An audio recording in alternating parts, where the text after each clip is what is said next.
We're live on YouTube. Hey, we're live here at Smoking Barrel. Thanks for joining us today for YouTube Live channel, Facebook Live, and T. Crocker's own Instagram channel. We are so excited to be here. We got our 3-year Barber Pole cigar we're smoking today. We're going to talk about that. Extremely good. A special treat today. We looked at Knob Creek 9. We're like, you know what? T requested Knob Creek 12-year. We're going to do 12-year. We're going to step it up a little bit today. You talking about smooth. I had a little sneak sip. It's phenomenal. Oh, yeah. So let's go around. We got the Riddler, Luther Ross. That's me. That's me. Whiskey Tango Charlie, Charles Wilkerson. We got the Cigar Extraordinaire, T. Crocker. Myself, Brian Huff here at Smoking Barrel. We're glad to have you. Wow. What a weekend, y'all. Oh, yeah. Oh, yeah. Big weekend. Man, we were running from dusk to dawn, or dawn to dusk. It's all between there. So we had a great time. We had a little bit of weather come through, but all in all, it worked out great. Sunday was pretty much perfect. Yeah. It worked great. That was really the culmination of our 4-day, 3-year anniversary celebration, and just had a great time, and got a really nice picture. That picture turned out well. Yeah, it was really nice. If you want to see the picture, look on Instagram, Smoking Barrel's Instagram page. Just, good to see some friends I hadn't seen in a while, but mostly it was everybody that we've, in the family. Hats off to everybody who had the opportunity to come by and spend our birthday with us. We had a great, great crowd on Sunday. Really did. Sunday was fun. Sunday was fun. Every night was fun. It just, Sunday was the culmination, and just the people were awesome. We had a great time. We got our own Smoking Barrel football team. Oh, you got that right. We have our own Smoking Barrel football team. Well, we have Craig Thompson. Okay. We have Donnell Walford. We had Adrian Morrell here. Yeah. And about 3 or 4 other guys that I swear to you played somewhere. It was bigness in the house. Yeah. Obviously not the chess club. It's not the chess They were club not the or chess club. Crittage. None of that. No. Nope. Nowhere near a ping pong team. Nope. No. Nope. These were full-fledged meat carriers for somebody's football team. Let me tell you, Craig Thompson is put together. That dude's put together. Donnell's, really put together for a guy he's pushing 60. Okay. Still in his Look, 50s. Is it really? Yeah. He looks sharp, man. Wow. He Yeah, does. he's I in would shape. have never guessed that. Really become a good friend. We tried to get Al Wood here, former Carolina alum. Al had to play in the golf. He is always playing golf. Al Wood plays golf every day. He does play a lot. Good friend of the bar. Al loves us. We love Al, which is one of my heroes growing up. Just to see Al Wood. Yeah. What he did against Duke with 17 seconds left, 8 points down. All-American. I think it was number 4. Forget that, right? What's that? There's some people that want to forget that. Mook, some people might want to forget that. And then picked, I think, number 4 in the first round of the draft. He came out. But just he's got his name in the rafters at Dean Smith Center. Carmichael. Carmichael's where he started. Yeah, that's right. That's where he played. The Smith Center didn't open until mid-'80s, and Al's a little bit older than that. But yeah, great folks, great friends of the family. August the 14th, a lot of the guys are going to be in town. The NFL alumni Shriners golf tournament, August 14th, it's Monday. So we're doing something special for them here because we're closed on Mondays, but we're doing something special for these guys. And we have a team in that and the sponsorship to support the Shriners Children's Hospital with the football players. And Al Wood will be there. That's a great cause. Yeah, it is. Great cause. Tremendous cause. And these guys are great to do that So for I us. got to work on the 14th. Huh? Yeah. Okay. That's what he just said. Underline, he said that. He said what now? We closed on the 14th. He Yes. said, but we having something special for the guys here. Uh-huh. That means we need to be here. Well, that means you can be here if you want to be here. Purely voluntary. Underline. We've got it staffed. Yes. We got That's it staffed. Sierra's going to be driving a golf cart Oh, during the shit. golf tournament, keeping score. And then she's Who coming here. keeping score? Sierra? Sierra, yeah. It better not be the damn beverage cart. No, but Go, everybody gonna win that tournament. she's working, so she won't be able to Indulge. partake in that. But if Savannah can't be here.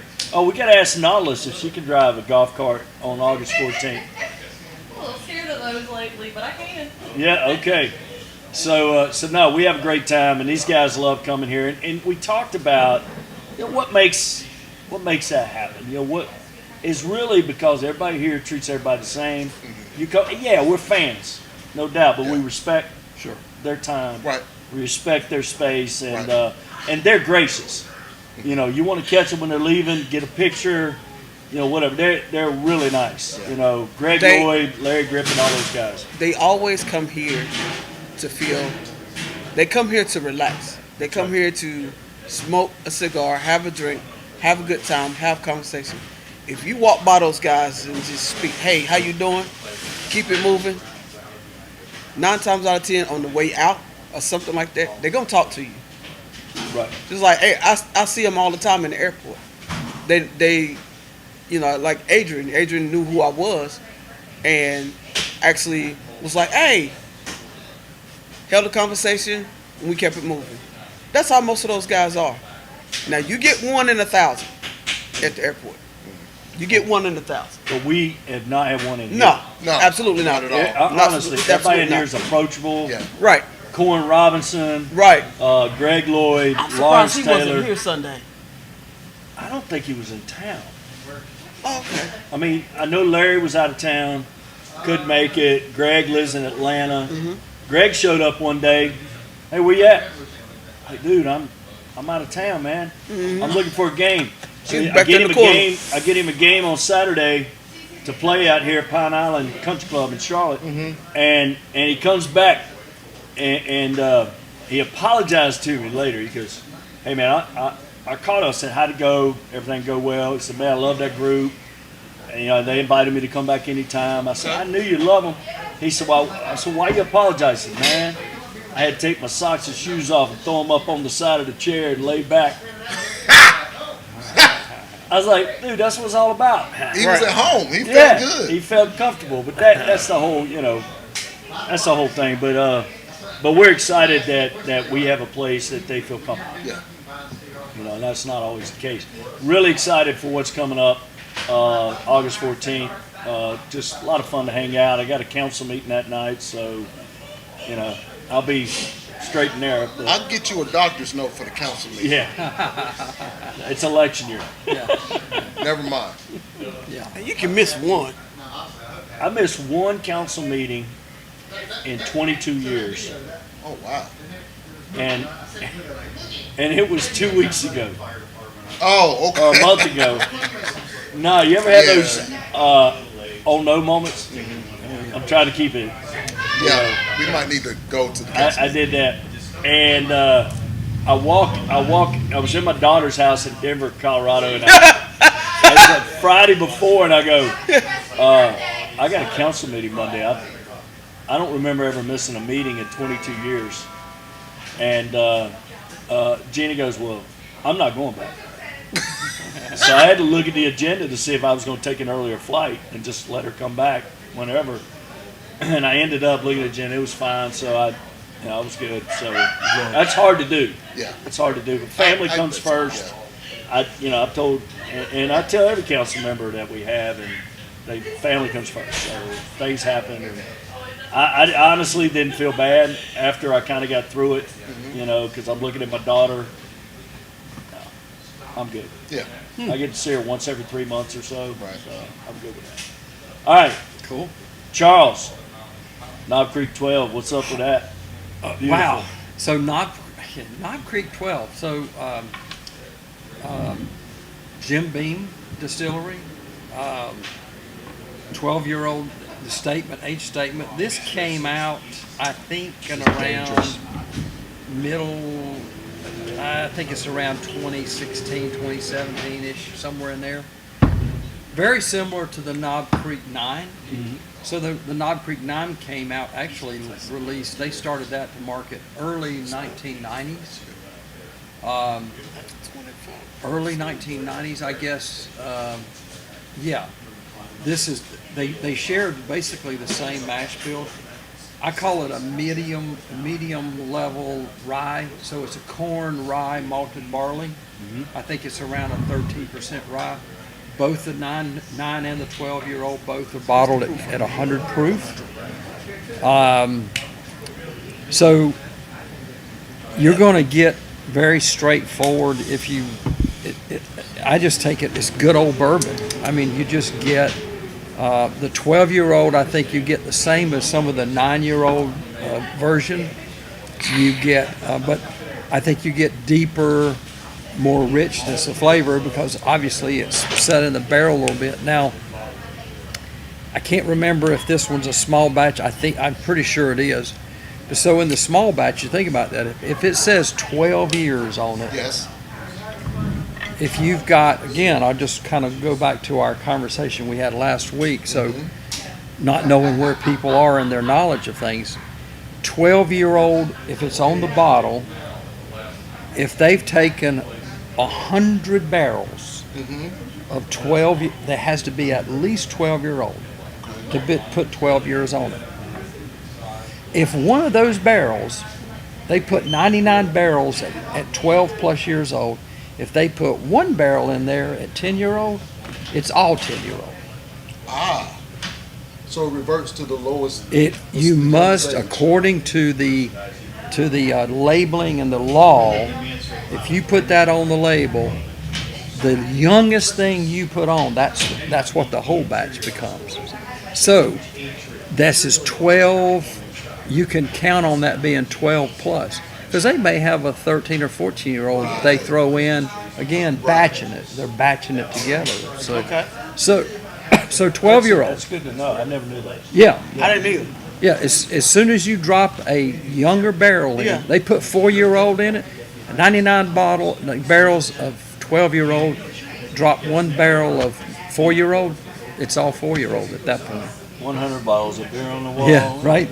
So, 12-year-old, obviously, this is always gives you, I think, is you're going to get a lot of oak, I think, but not in a bad way. I think it's a smooth oak. There's a lot of smoothness to this 12-year-old. But I think you get the caramels and the vanillas. It's so, but I think what you end up getting is sometimes is you get almost I don't know if Thinking you, floral, or we thinking because I don't know if it's floral. I get a little cinnamon on the back, Right. there, And yeah, I think that's from the rye content. Is my guess with that. I'm a Knob Creek stable guy. I got to have Knob Creek in my house. I mean, I just took another sip of that, almost got a cinnamon hit and a citrus, almost a Well, citrusy. I think that's where I was going with the floral. It's the citrus. Yeah.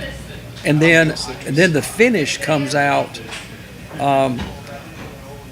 somewhat like the 9-year-old, but I think this finish is a little bit drier It's than citrus from. if I'm thinking about my memory of the 9-year-old. Oh, he doing it through the nose. Nah, bro. Yeah. I like my sinuses. So I didn't do it through my nose. I was just doing the retro. Just, but it's not the very skunk. sweet. So it's just a pretty high. I think Boy, it's there's just some cinnamon right there's like there. a 70. I think the Look up corn on level cigar on this through is my like a nose. 78%. 78. Singe out my Yeah, hairs. I think that's about right. 78% what? Corn. So it's a sweetness, very sweet on the palate. You get a lot of sweetness, but at 100 proof, it's not going to hurt. Again, it's one of those things. If it's coming across for some reason a little bit hot for you, a little bit hot, then drop an ice cube in it. Actually, it's not. No, It's not. I honestly, I had to look at it. Yeah. As soon as I took a sip, this was before we started, I took a sip and I'm like, is this 90 proof? I had to look at it, and it was 100 proof, Right. just like the regular 9-year that you were referring to. Yeah.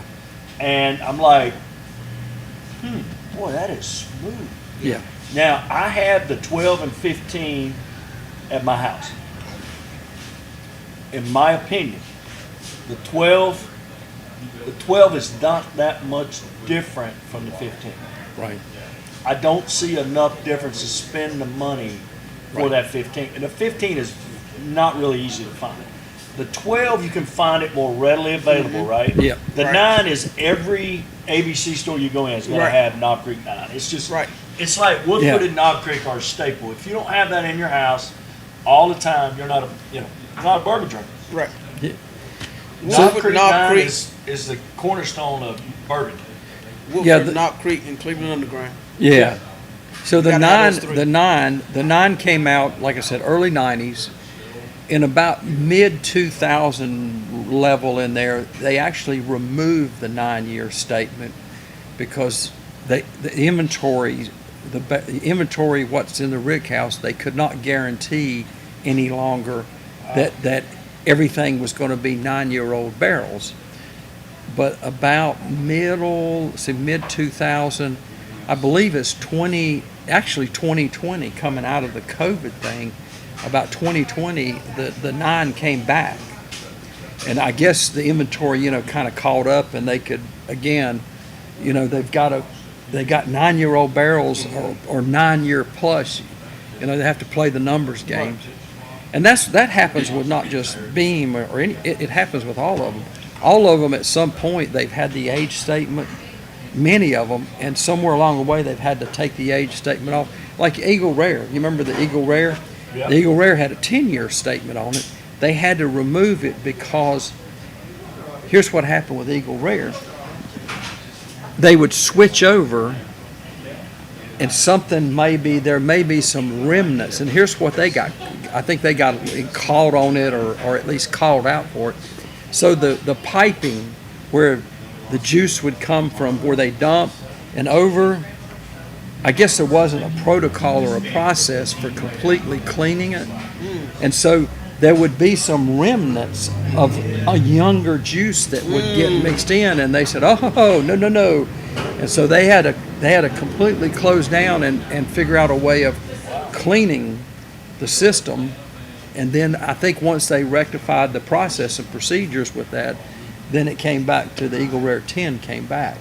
So anyway, Interesting. probably a lot more you need to know, but Well, I will say this: the single barrel reserve, Knob Creek single barrel reserve 9-year, it's 120 proof. it's 110. Yes. But That's campfire.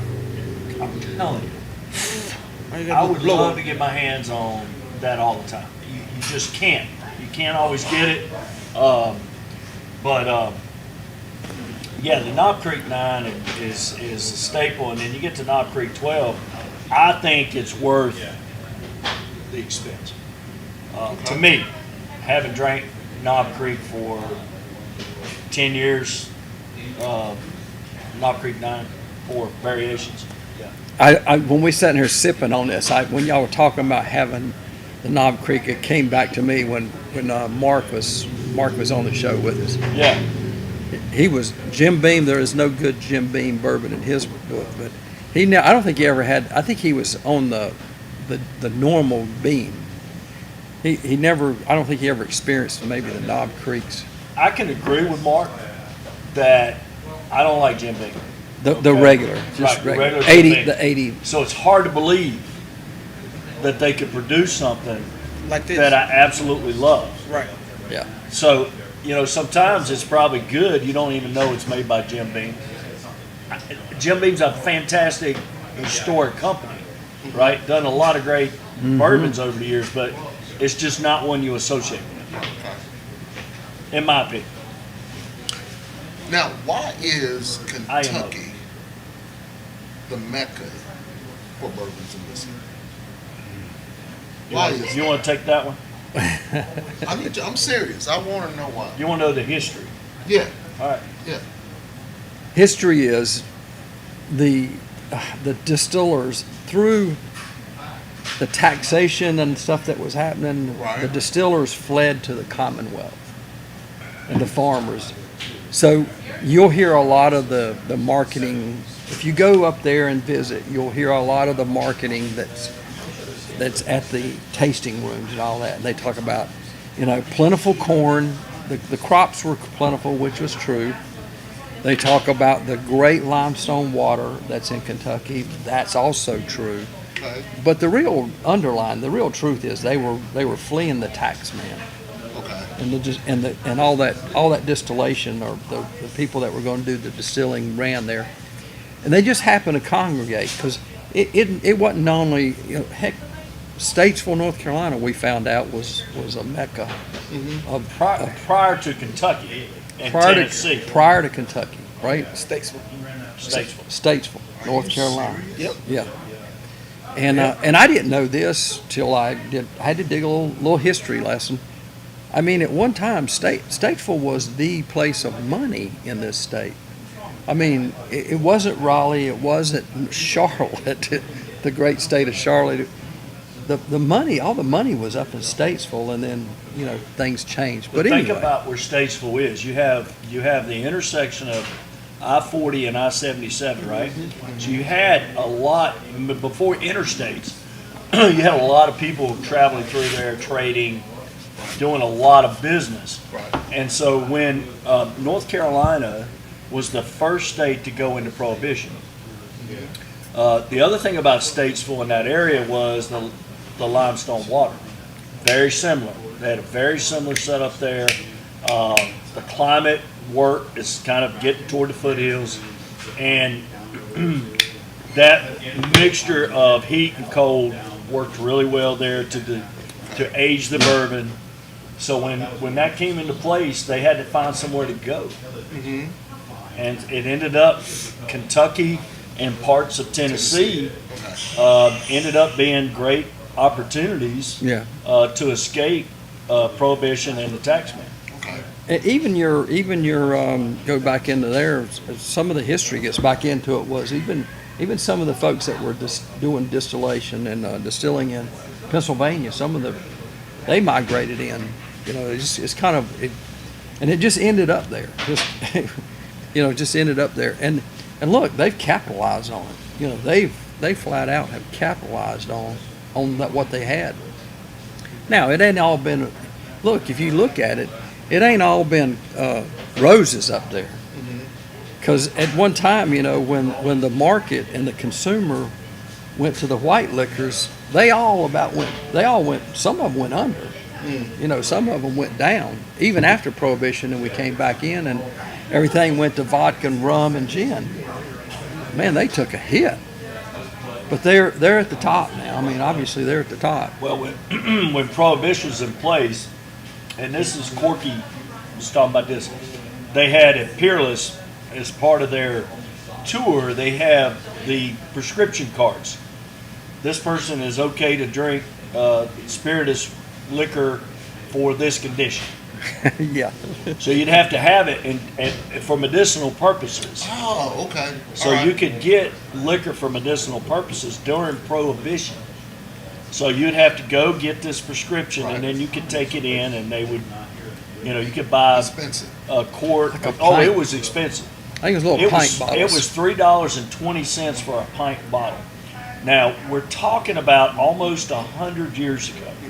Think about it. 2023. Go back to what? 20.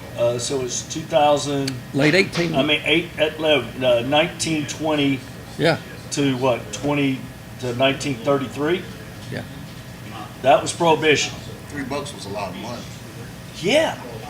I mean, I could probably find on Google how much that was in today's dollars, but we're talking about a pint. But see, they wasn't diagnosing cataracts back then. They had one of them. Hey, listen. Hey, that's funny. But one of the cards we looked at said ingrown toenail. You drinking liquor for an ingrown toenail? Yes, Would sir. you? Oh Lord! Get me a doctor's Mama note. said a shot of whiskey a day keeps everything away. You got that right. I know that's right. I try to tell the people at work they won't listen to me. Just let me take one shot Yeah. in 8 hours at work. Everything yeah. will be just fine. So, Kentucky, Tennessee, anywhere else in the U.S. with those ingredients, the limestone, Wow. the water. Yeah. Is there anywhere else in the U.S.? Texas. New Well, Orleans, here's what's happening. So here's Louisiana. here's what happened. I think in a lot of it, there's Say New somewhat Orleans. with technology and things that have improved, water filtration now and things of that nature. You know, deep well water and things. There's a lot. Here's what I will say that. Listen, they will always be the king of the hill. Kentucky will be. But I'm telling you, there's multitudes of craft distillers now that are open and everywhere. Let me tell you one. I'll tell you this one. I just had Sunday. I was out of town at an event, and I realized when I got to where I was up in Winston for this big deal, and I was supposed to bring a bottle with me to this thing because after the event back at the hotel Sunday night, we were going to open up a nice bottle of bourbon and share it with some friends. And I'm sitting there with my friend Eric at this breakfast on Sunday morning, and I was like, and I was talking to him, and he says, "Well, what'd you bring?" And I was like, "Oh shit!" I was like, "Oh she's Eric." I walked out of my house and left the bottle sitting on my bar at the house. And so he just said, "You're dead to me." I mean, that was right out, "You're dead to me." So here's what I did. I posted on one of my Bourbon Society pages because I said, wait a minute, I bet I can find somebody that up here in the area can help me out. So I posted, said, "Hey, got a problem here, somebody help me out." Here's the thing. They said, "Hey, Charles, North Carolina, we're in North Carolina. There is no ABC stores open on Sundays, right?" He said, "Hey, Broad Branch Distillery right there in town, they'll be open on Sunday, and you can buy a bottle from them." And they just released a bottled in bond yesterday, this past Saturday. Cool. So what did I do? I beat it down there, and I Googled it. It was 2 miles from Wake Forest University Stadium, downtown Winston-Salem. Winston-Salem, yeah. So I show up there at noon, walked in and bought a bottle, and I said, "I need a bottle of your single barrel bottle and bond stuff." And he said, "Okay, sure." And I got to talking to the guy, blah, blah, blah. Well, in the meantime, we're chatting. He pours me a sample of it, and I get a taste of it before I bought it. Because Bless his heart. 6-year-old Brian Luther. This is 6-year-old that they distilled themselves. It's all their juice. They didn't source a thing. 6-year-old, bottled and bond, 100 proof. And I promise you, you could put that up against anything Kentucky puts out. Really? And it's from Statesville, North Carolina. I was like blown away. $60 bottle. Now you, He ain't brought us. now you were in He ain't got no Winston-Salem. with. He You ain't said gonna it brag was about it. He ain't got no with it. Winston-Salem. Winston-Salem. Kind of I nonsense said is that? Statesville. No, that's No, okay. I was in Where they do that downtown at? Winston-Salem. Right, okay. Yes. Yes, ma'am. What'd you say? How many bottles you got? I made a mistake. I bought one bottle. I said I need a bottle. I'm telling you right now, I'm going back up there because he said it was they got about 240 bottles, and he said this will be gone.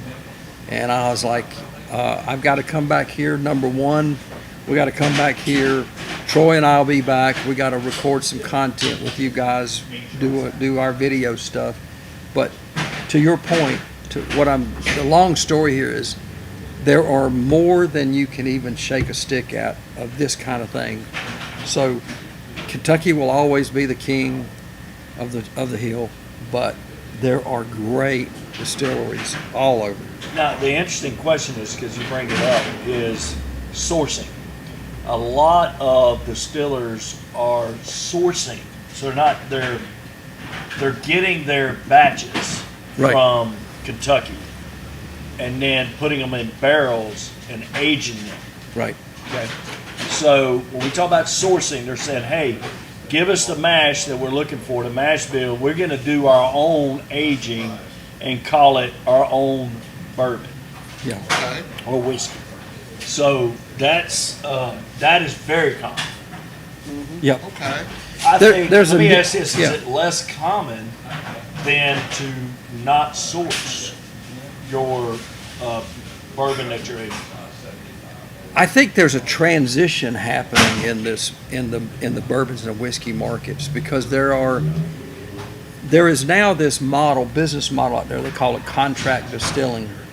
Contract distilling. Contract distilling, meaning our friends up at Southern is one of them. Bardstown Bourbon Company is how they started. They were contract distilling. They have a contract distilling program, meaning somebody says we want to open, we want to have a smoke and barrel distillery. You can go through and get all that license and stuff, but we are never going to distill we're not going to do it in-house. We're going to go up there and we're going to give them, this is our recipe. This is what we're going to have. We're going to have this much corn, this much rye, this much malted barley. And we want an entry level proof at this. We're going to put it in this type of barrel with this type of char. You spec the whole thing out. And then you're going to put it in their rick houses, even to the point you can even do your rick houses there. And we're going to taste it, and then at some point you can say, okay, at 4-year-old mark, we're going to pull this out and bottle it. The only thing that some of these people, and that's a different model, is we didn't have the expense of buying all that distilling equipment and all that labor. And That's all that another. room, Right. and to put them in a rick house to make sure it's the right environment, and you didn't do any of that. Somebody else is doing that for you. So But you're going to pay for that. It's yeah, gonna be a premium. well, Yeah. so that's not really sourcing per se because you did everything. Now, what Brian's referring to as in the sourcing is you go to some of these places like the MGPs of the world, and you're just sourcing a few barrels. Now MGP is Indiana. right. So Indiana's right across the river from Kentucky. Yeah, There's a lot that happens out of Indiana with MGP. yeah. Is MGP? MGP is I forget what it's It's a an term that basically acronym of the name. I forget what the exact name is, but I'll Google it. Yeah. But it's basically sourcing your mash bill, your materials, your corn. You're sourcing it out of there. And there's a lot, even distillers in Kentucky use Indiana MGP. yeah, yep. So they'll talk about that.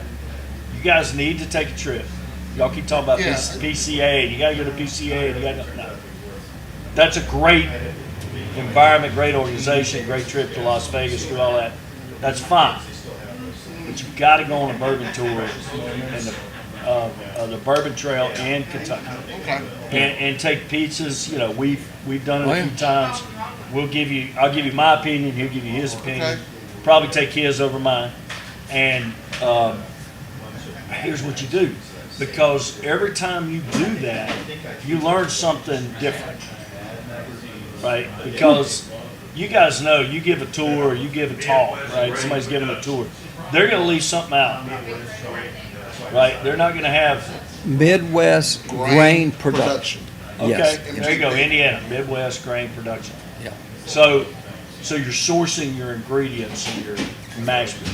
So what I'm saying is, though, you and I both know that people leave things out, Oh yeah. and you don't always get all of the stories. Or you get a Corky from Peerless that comes in just before his kid's soccer game and gives you a little tidbit about, hey, I went to school and roomed with the Allman Brothers.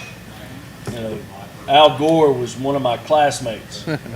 You get all, but what you end up picking up is their motivation and their desire to be in this market.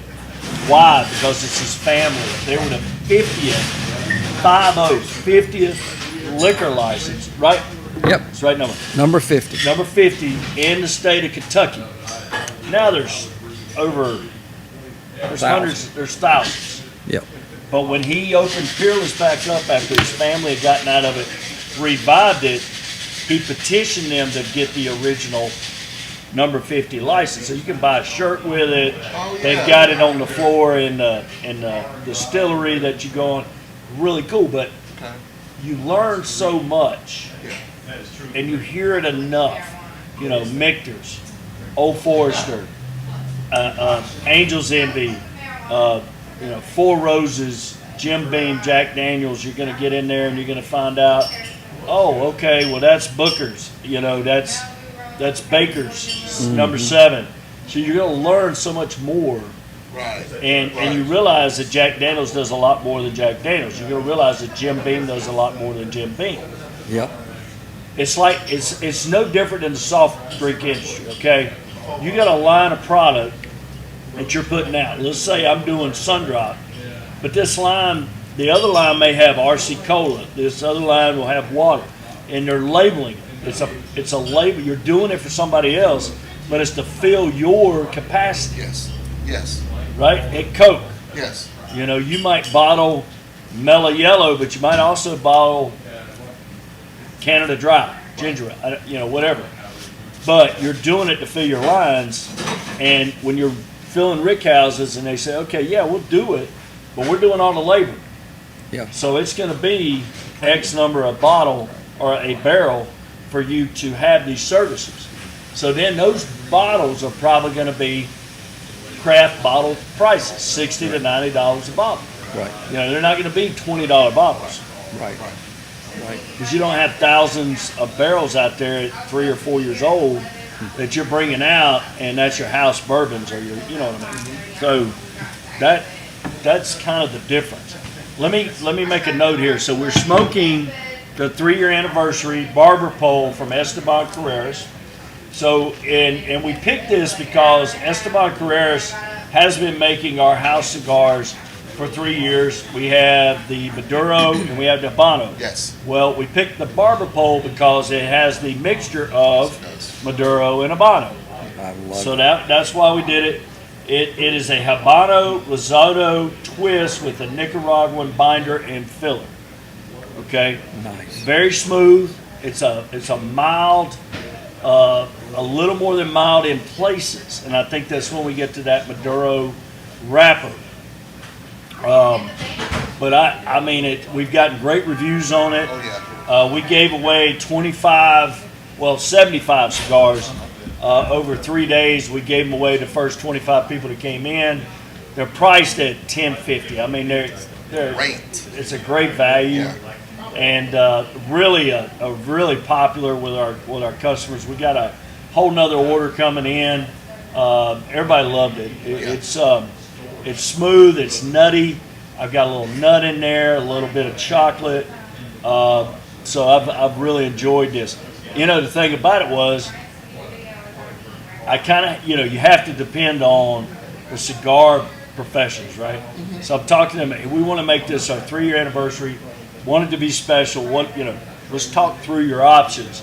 And when he brought up the Barber Pole, the mixture of our 2 cigars that we offer, that's it. That's it. It just, as soon as it hit me, I said, it's going to be a combination. Esteban Carreras does a quality job. Excellent job. The Cashmere, some of you may know the Cashmere, great cigar. We can't keep those, man. No, it flies off. You know, the 660 especially. We get the 660 Cashmere and maybe even the Toro. We got to be Gone. ordered.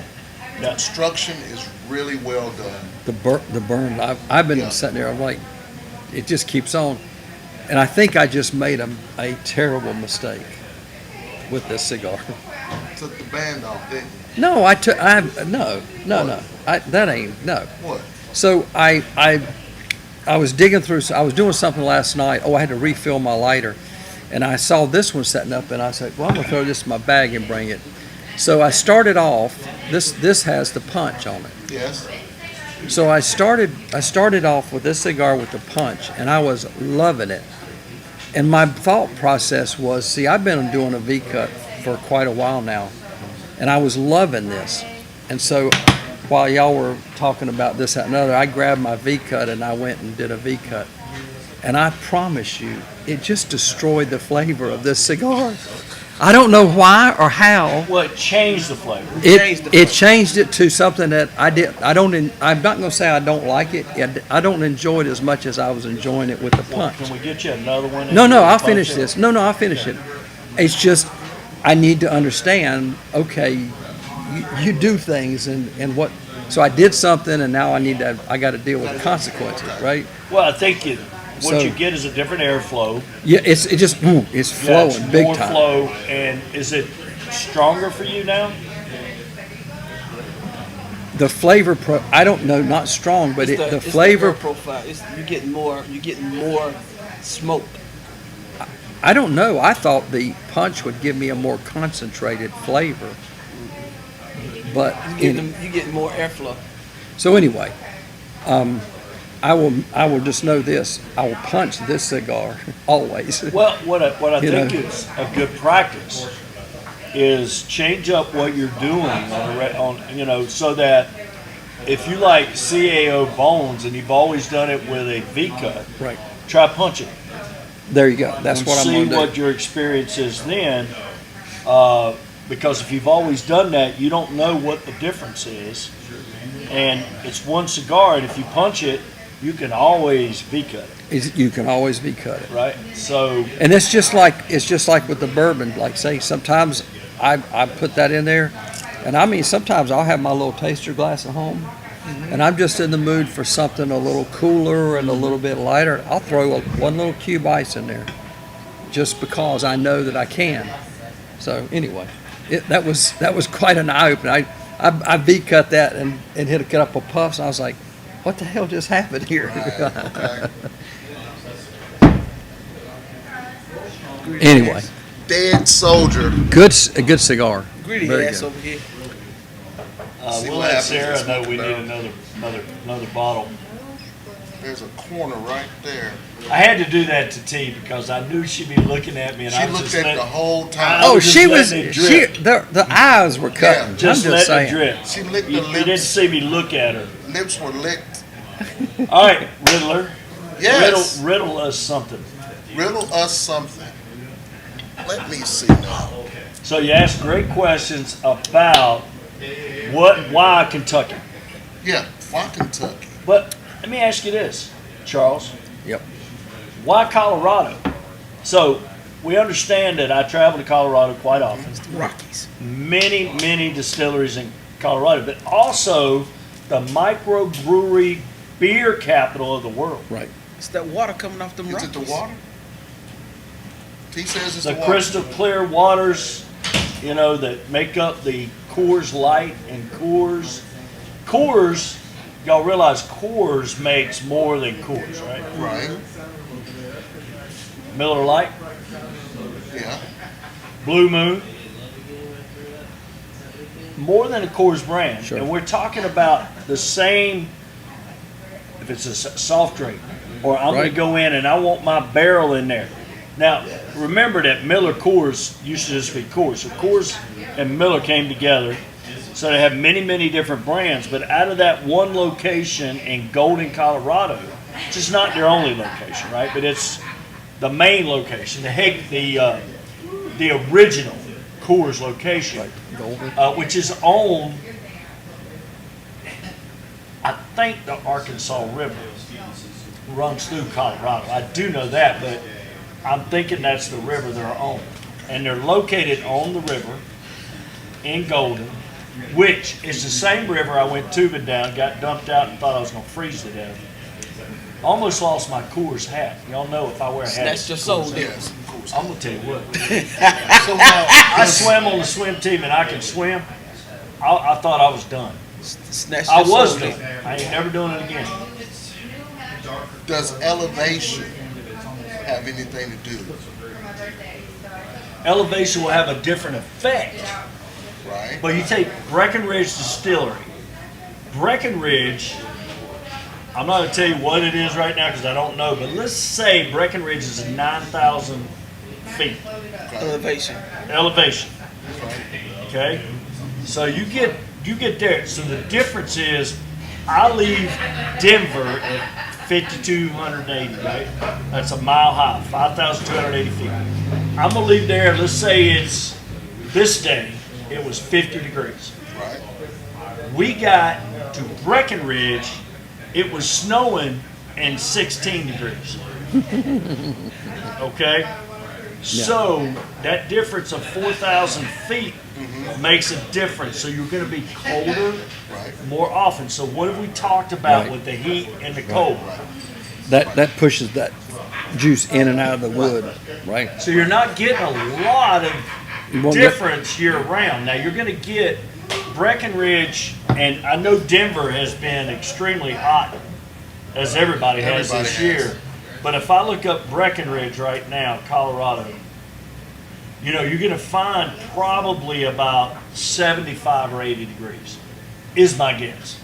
Because Breckenridge is at that level of elevation. Sorry. Talking about hot? Yeah, hot. So Breckenridge is 64 degrees. 64. All right. So now let's look at Denver, Colorado, which I have saved. 83. So there's 20 degrees difference there. So you're thinking about, okay, if Denver is 100, which they've been 100 a few times, it's only getting to 80 up there, right? Kentucky, this is, I think, going to be a great year for bourbon aging in barrels in Kentucky. One of the hottest years we've ever had. They're getting up to 95, 100 degrees. Humidity's up. You're going to get some of that this contrast in weather that's going to soak it in, and then in the winter, Push it right push it back out. out. I think we're going to get a really good batch out of this year. Okay. Yeah, because think about it. The bourbon sitting in the barrel is so hot. So all it's doing is just swelling. I mean, it just stands to reason, is what I would think. And then when it gets cold, you get that shrinkage. So it just push it all out. Texas has So a it does lot this of constantly. Right, Texas has a exactly. lot. That Yeah. makes sense. Yep. Yeah. That's what it's doing. So Texas has some really good distilleries. Garrison Brothers, Yellow Rose. There's a lot of goings down there because Texas, man, freaking Texas is huge, but it's freaking hot. And if you get the right parts of Texas, you're going to get some of that cold in the wintertime, right? So Texas is a really good place. Now, as far as sourcing and where it's sourced, and you went to Garrison Brothers Yep. while you were there, right? Garrison Brothers. Yep. They do their own Yep. everything. Their stuff. Yeah, there's plenty out there. Yeah. But See, I can imagine doing it in Phoenix. So that stuff just boiled in Phoenix.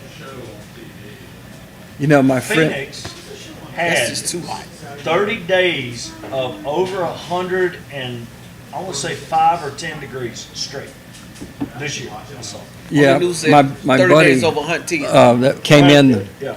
My buddy came in from Houston that I visited when I was traveling out there. Came in this weekend, and he was telling me they that had a doctor on the news.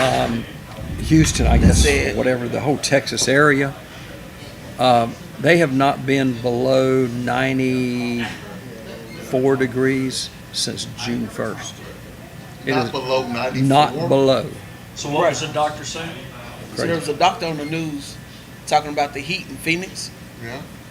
It's like the rocks and the pavement was so hot, it was like third-degree burns. They had so many burn-related injuries coming to the hospital, it was almost as bad as COVID. So I can fall down, I can sit down. Right. It's not necessarily going barefoot. I mean, Right. you're just talking about just Right. instances where you have to, you go down Yeah. and you're going to get burned. Burned. 3rd-degree burns. Think about that. How hot that's got to be. Man, I love where I live. yeah, me too. Right. Because otherwise, I mean, I'm like, let's see, maybe after 9 p.m. at night, I'm going to go out and do some things and go through 9 till 2 or 3 in the morning. And before the sun starts coming up, I'm back inside. Right, exactly. But think about the people who work Yeah. outside. Right. Your landscapers. Now the good news is in Phoenix there ain't a lot of grass. No. There's really not a lot of grass there because you just can't grow it. I too mean, hot. They have a lot of rocks Yeah. yeah. in front yards and all that. But people that work outside, can you imagine? But you got to think about what I often think about is you have people with heat-related injuries, but you got firemen, paramedics, Oh, police yeah. officers responding to this stuff. How they have to stay hydrated and how it's like, dude, all training is either indoors or not at all. Right. Because you have to preserve your people. And that would be a call for the chief to be like, listen, it's too hot. Don't stand a chance of y'all dehydrating, somebody passing out, this, that, and the third. Because it has happened. It has happened here. I mean, as a former firefighter, we go out, cut a car, it's 95 degrees outside. Well, once I put on all that 10 gear, my body temperature is like 95 plus because it's like putting on another person. Right. So that gear is what, 70 pounds? I mean, you got on boots, you got on bunker pants, a jacket, and a helmet. You know, we've been cutting on a car, and I look over at one of the other guys on the truck, and his eyes starting to roll back in his head. Wow. It's like, dude, sit down before you fall down. And You won't be able to help anyone. right. Right. You gotta And- take care of yourself. Yeah. You remember the old Nichols building on Franklin? Yeah. When they was tearing it down? Well, when they got ready to build a Walmart, they tore that building down. And we actually did training on the old Nichols building. Okay. We had a captain to pass out. It was that hot. Well, you had the fire and the heat, and you Oh, yeah. can't get away from it. Right. You can't like get refreshed. You know, and that's the hard part of it. You know. Well, guys, what a great show. I have to tell you, Charlie. Yes, I sir. just drank this again. I got some grape. I got grape Nice. this time. Nice. And it's incredible how you. Eating. This is my tongue. Let me have mine. Grape, citrus, and all. What are y'all eating over there? Y'all chewing we on need- boats or something? We need to Thank you. wash your mouth out with soap so we Thank can clean it up. So Yeah. it I tastes don't so understand. I don't I get it. got to put on all that firefighting gear if I'm gonna wash that tongue off. Ah. Well, you might. Let's pray. You're right. So Love it. Hey guys, thanks for joining us. Great show. Hey, I got again. one question. Yes, sir. Yes, ma'am. Did y'all see the Chronicle from yesterday? the Chronicle. I missed yes. the Chronicle. Yeah, let's. Yeah. Oh, give me, because I missed it. Oh gosh. Yes. He's doing address. Oh, your Chronicle. TSA Chronicle. Yes. Okay, never mind. Let's not go there. Let's don't do Lola. Yeah. Thank you for joining us, Luther. What's the best cigar you're having right now? The one I'm having with my friends. All right. Right here. Great to have you guys. Thanks for being here. Appreciate everything. Have a great day. We'll see you again next week.